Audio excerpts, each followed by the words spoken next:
घर सिर्फ ईंट और पत्थरों से नहीं बनता, उससे तो मकान बनते हैं। लेकिन जो मकान मेहनत, लगन, प्यार और रिश्तों से बनता है, वही सही मायनों में घर कहलाता है।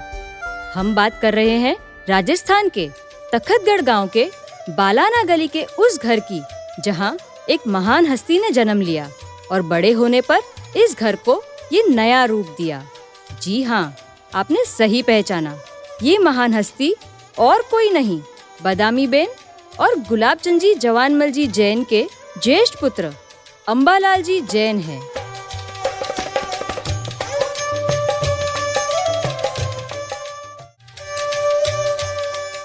तखतगढ़ के इसी गांव में अंबालाल जी अपने 2 छोटे भाई हरकचंद जी, अमृतलाल जी और 3 छोटी बहनें बसूबेन, विमलाबेन और सविताबेन के साथ हंसते खेलते बड़े हुए। फिर 18 साल की उम्र में उन्होंने अपने जीवन का सबसे सुंदर अध्याय शुरू किया। चंचलबाई के रूप में उन्हें एक ऐसी जीवन संगिनी मिली जो उनके साथ कदम से कदम मिलाकर चली।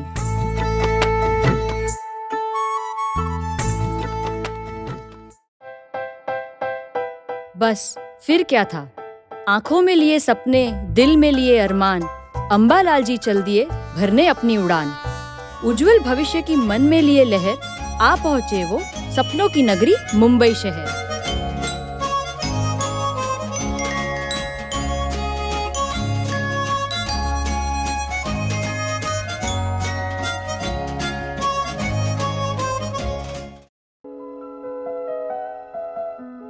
शुरू में वो अकेले ही मुंबई आए थे, फिर कुछ सालों बाद अपने परिवार को भी ले आए। अपनी धर्मपत्नी और 6 बच्चे वसंती, सुशीला, नरेंद्र, मीना, रसीला और रविंद्र के साथ अंबालाल जी एक छोटे से कमरे में रहकर भी अपनी जिम्मेदारियां बड़े अच्छे से निभा रहे थे। कम पैसों में ही हर समस्या का समाधान करना उन्हें बखूबी आता था। घर में जब अलार्म क्लॉक नहीं थी और रोज सुबह 4 बजे पानी भरना होता था, तो उन्होंने अपने घर के नल को ही अपना अलार्म क्लॉक बना दिया। हर रात वो नल के नीचे ही सोते थे, ताकि रोज सुबह पानी की बूंदों से उठ के वो अपना दैनिक कार्य शुरू कर सके।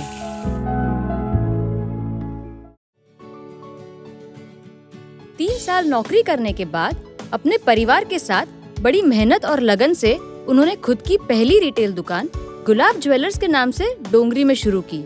Laziness is man's biggest enemy, try and kill it. इस प्रिंसिपल के साथ अपने कदम बढ़ाते चले और डोंगरी की उस छोटी रिटेल दुकान के बाद संखेश्वर ज्वेलर्स नाम से एक होलसेल यूनिट कालबा देवी में शुरू किया। संखेश्वर ज्वेलर्स का लोगो उन्होंने खुद ही डिजाइन किया। एक ऐसा लोगो बनाया जिसमें संखेश्वर दादा के चक्षु उनके नेतृत्व और आशीर्वाद का प्रतीक थे। साथ ही एक हार और एक मांग टीका जो एस और जे को बांधे रखे थे। Only hard work works, luck and destiny don't work until you do. इसका जीता जागता उदाहरण है उनका मैन्युफैक्चरिंग यूनिट गोल्ड लिंक, जो उन्होंने अपने भाइयों के साथ मिलकर शुरू किया था। काम के प्रति उनकी निष्ठा तो थी ही, पर इसके साथ साथ पैसे की अहमियत भी वो खूब जानते थे। Money saved is money earned. इस प्रिंसिपल को वो अपनी डेली लाइफ में कुछ इस तरह निभाते थे। रोज डोंगरी से कालबा देवी चल के जाते थे और कोई पूछता था कि अंबालाल जी आप कैसे आए, तो कहते थे 11 नंबर की बस से।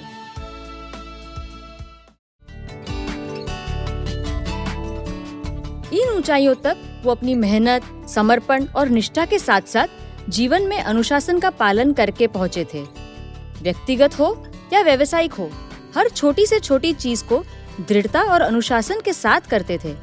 सुबह 4 बजे उठना, शेव और स्नान करना, अपने कपड़े खुद अपने हाथों से धोना और कांजी लगा के सुखाना, फिर 5 बजे मंदिर जाकर मूलनायक भगवान जी की वासक्षेप पूजा करना, फिर घर आकर घर के मंदिर में दिया बत्ती करना, इसके बाद अपने कपड़ों को खुद इस्त्री करना और ये सब हो जाने के बाद अपने ऑफिस के रूटीन कामों में जुट जाना।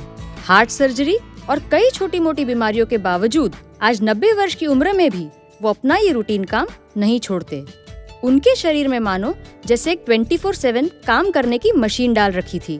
सारे रोज के काम खत्म हो जाते तब भी वो चैन से नहीं बैठते। कभी आयुर्वेदिक तेल बनाते तो कभी किचन में घुस के मिठाइयाँ बनाते थे, कभी फोन डायरी अपडेट करते थे तो कभी पर्सनल डायरी में लिखते रहते थे। और जैसा कि आप सब जानते हैं समाज में बहुत सारे रिश्ते इन्होंने ही करवाए हैं। उनकी ये डायरी वही डायरी है जो शादी.com का काम करती है।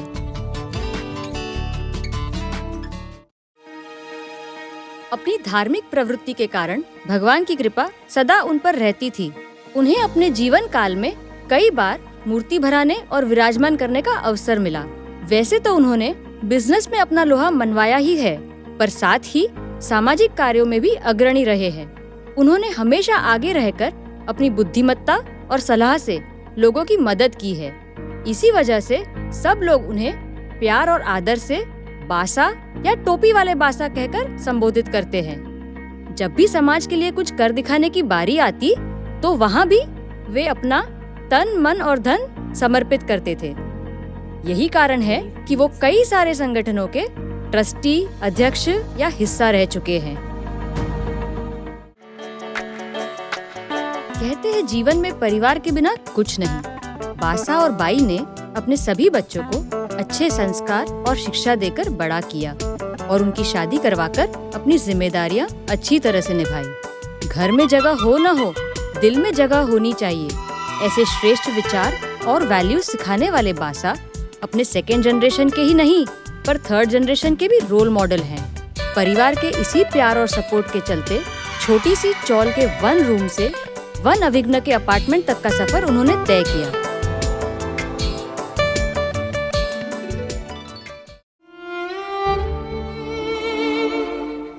किसी बहुत ही करीबी अपने को खोने का दुख बासा ने अपने जीवन में कई बार अनुभव किया है। पहले उनके बेटे नरेंद्र, जो बहुत ही छोटी उम्र में स्वर्गवास हुए, फिर उनके जमाई सुरेश जी और उनके सबसे छोटे भाई अमृतलाल जी ने उनका साथ छोड़ दिया, और फिर जिंदगी के हर छोटे बड़े पड़ाव में उनका साथ देने वाली उनकी पत्नी चंचल बाई 2022 में अपने भरे पूरे परिवार में एक खालीपन सा छोड़कर चली गई। चिट्ठी न कोई संदेश, जाने वो कौन सा देश जहाँ तुम चले गए। चिट्ठी न कोई संदेश, जाने वो कौन सा देश जहाँ तुम चले गए।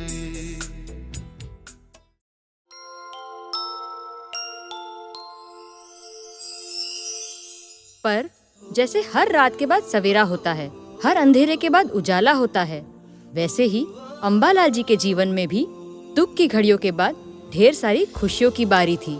और ये खुशियाँ लेकर आया एक नन्हा सा फरिश्ता मार्च 2023 में। दादा रविंद्र, दादी रेखा, पापा ऋषि, मम्मा रियम और बुआ राशि अमन जी जैन के बाद परिवार में एक और आर जुड़ गया था, और वो था रियान जैन। मेरी दुनिया, मेरी दुनिया, मेरी दुनिया तू ही रे। मेरी खुशियाँ, मेरी खुशियाँ, मेरी खुशियाँ तू ही रे। मेरी दुनिया, मेरी दुनिया, मेरी दुनिया तू ही रे। मेरी खुशियाँ, मेरी खुशियाँ, मेरी खुशियाँ तू ही रे। रात दिन तेरे लिए सजदे करूं,